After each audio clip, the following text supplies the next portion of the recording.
WNYC is supported by Maiden, makers of cookware found in restaurants around the world, offering a carbon steel nonstick griddle for home use, designed for use indoors or outdoors. More at maidencookware.com. At hss.edu. After a Marine is killed during the Iraq War, his squad turns their guns on civilians. I remember I opened a Humvee and I just see bodies stacked up, and I open another one, the same thing. Marines are charged, there's a trial, but in the end, it's meaningless. The government decided not to hold anybody accountable. Military injustice on the next Reveal. Tonight at 9 on WNYC. On the Election Day Brian Lehrer Show, we'll have all three candidates for mayor, a few minutes each with their get out the vote messages and their last very brief shots at convincing the undecided. We'll also see how the voting is going in New Jersey in the governor's race, and we'll have an informal, unofficial, thoroughly unscientific Election Day exit poll for callers who decided in any race in the last 2 weeks. The Election Day Brian Lehrer Show at 10 a.m. on WNYC. It is 6:51, and you're listening to Morning Edition on WNYC. Coming up later, tomorrow the U.S. Supreme Court hears arguments about the legality of President Trump's sweeping tariffs. Trump spoke with CBS News about it on Sunday. I think it's the most important subject discussed by the Supreme Court in 100 years. More on that case and other political tests facing Trump and his agenda this week. That's in about 15 minutes right here on WNYC.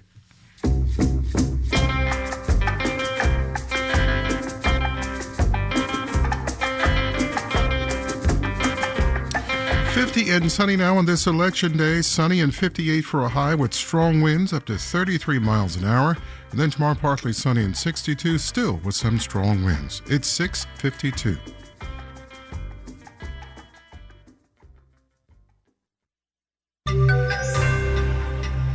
The whitewater rapids of changing tariffs for businesses that get parts from overseas. Marketplace Morning Report is supported by Odoo, offering software that provides building blocks for creating a custom software suite. Odoo, what businesses need.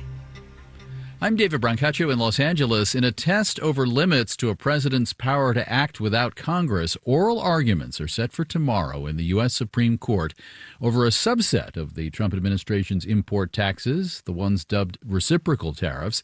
Ahead of that, we continue to talk to businesses benefiting or losing out to the highest U.S. tariffs since the 1930s.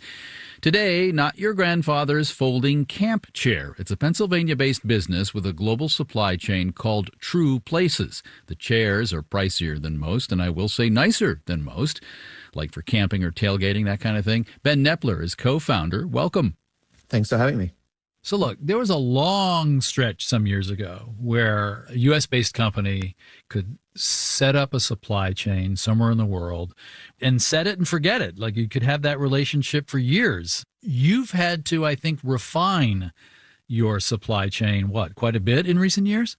When we started the company, the entire category of this kind of product is all made in Asia, primarily in China. From the beginning, we were trying to figure out alternatives to that.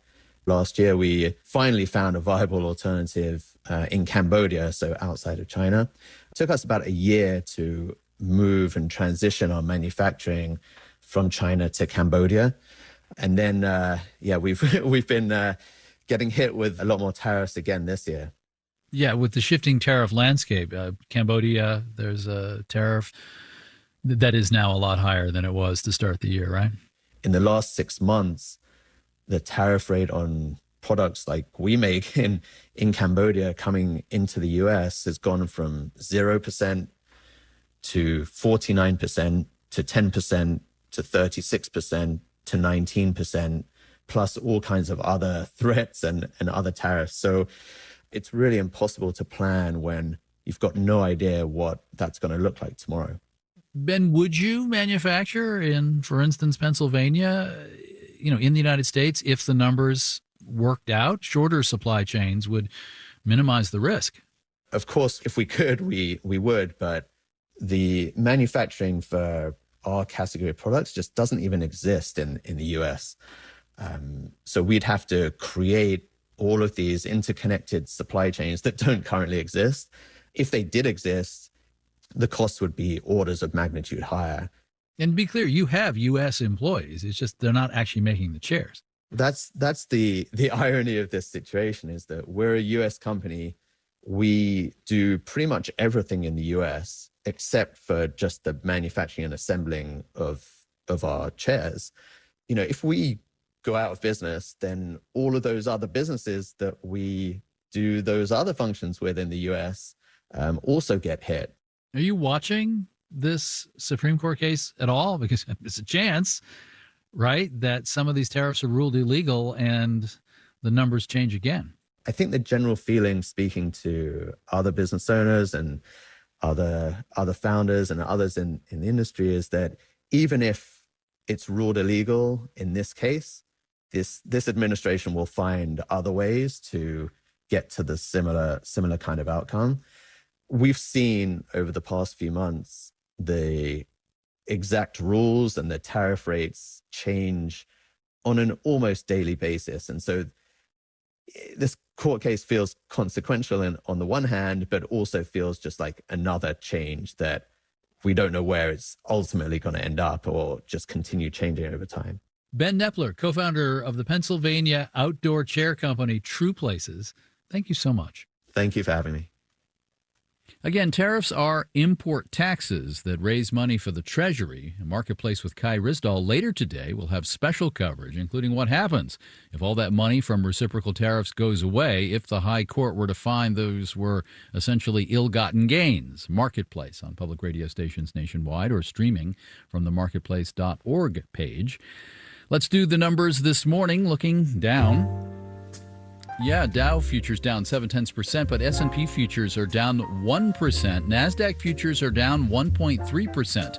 2.5 hours here before stock markets open in earnest. A lot of artificial intelligence stocks are droopy this morning. The Trump administration has responded to a court order ordering the U.S. government to use emergency funds to pay partial food stamp benefits for November. In a filing yesterday, the administration said more than $4 billion in emergency funds would cover about half of the monthly payments for the approximately 42 million Americans who rely on food aid. It's unclear when the payments will land for struggling families.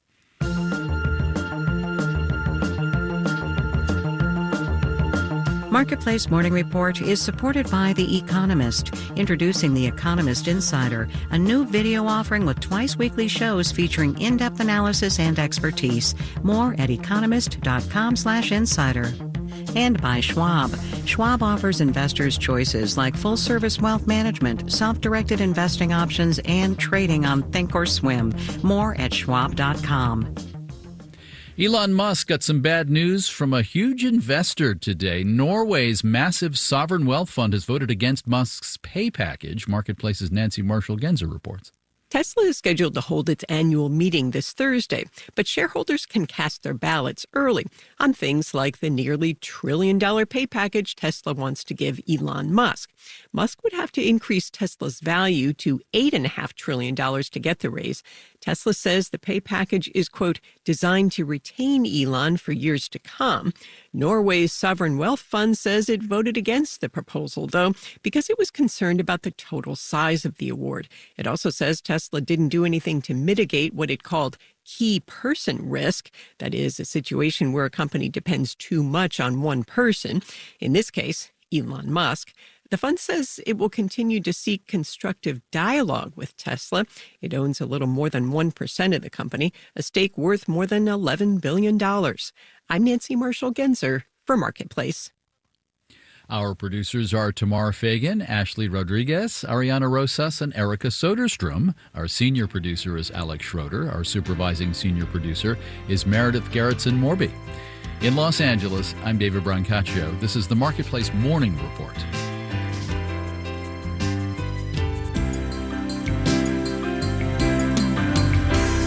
From APM, American Public Media.